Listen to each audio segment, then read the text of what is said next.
لەژێر زوڵفی سیا ڕووی خستە دەر، چاوی لە دنیا کرد. شەوی دی سوبح دەم گۆیا، دەری مەیخانەیان وا کرد. بە ئاب و ڕەنگ و ڕوو حۆری، بە زوڵف و کاکۆڵی غیلمان، کوڵاویاندا لە مەیخانە، غوباریان عنبەر ئاسا کرد. بە ڕەنگی چاوی خۆی ساقی، لەبالەب جامی مەی گێڕا، بە تەرزی زوڵفی خۆی متریب، دەمادەم چەنگونەی چا کرد. خەرامان شاهی خوبان هات، هیلاکی دین و ئیمان هات، بە زوڵف و ڕووی تابان هات، کە کوفر و دینی یەغما کرد.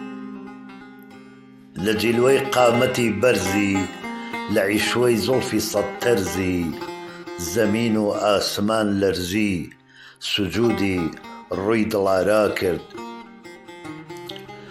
شەکەرخەندەی گوڵی زاری، دڵی هێنامە هۆشیاری، مەگەر گوڵ قەندی لێباری، کەوا بیماری ئیحیا کرد. هەزار تا زوڵفی وەک سازێک، بەناز بوو نەغمە پەردازێک، کە هەر سازە بە ئاوازێک، دوو دونیای پڕ لە غەوغا کرد.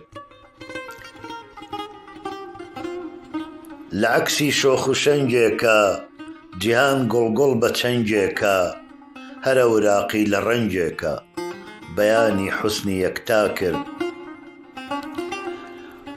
وەنەوشە و گوڵ لە باغان بوو، لە باغان شەو چراغان بوو، مەگەر داروی نەساغان بوو، بە ڕوودا زوڵفی تاتا کرد.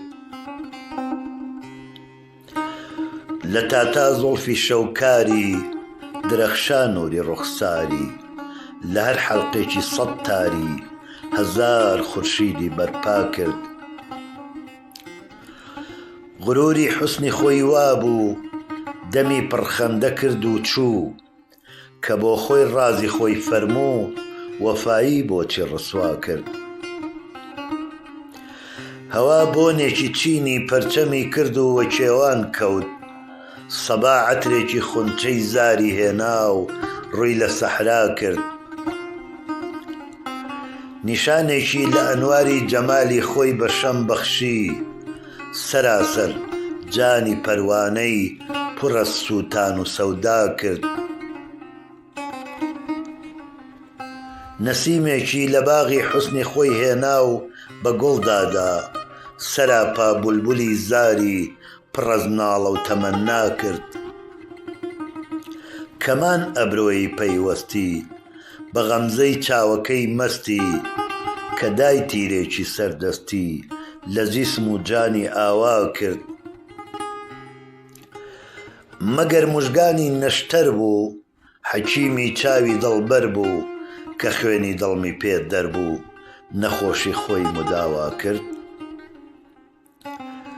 گوتم ئەی شۆخی چاو مەستم، خەراب و عاشق و مەستم، بە ڕەحمەت بگرە ها دەستم، خوماری ئاشکارا کرد. دڵی دا دڵشکستی خۆی، هەڵستا هات بە دەستی خۆی، بە جامێکی ئەلەستی خۆی، وەفایی شێت و شەیدا کرد.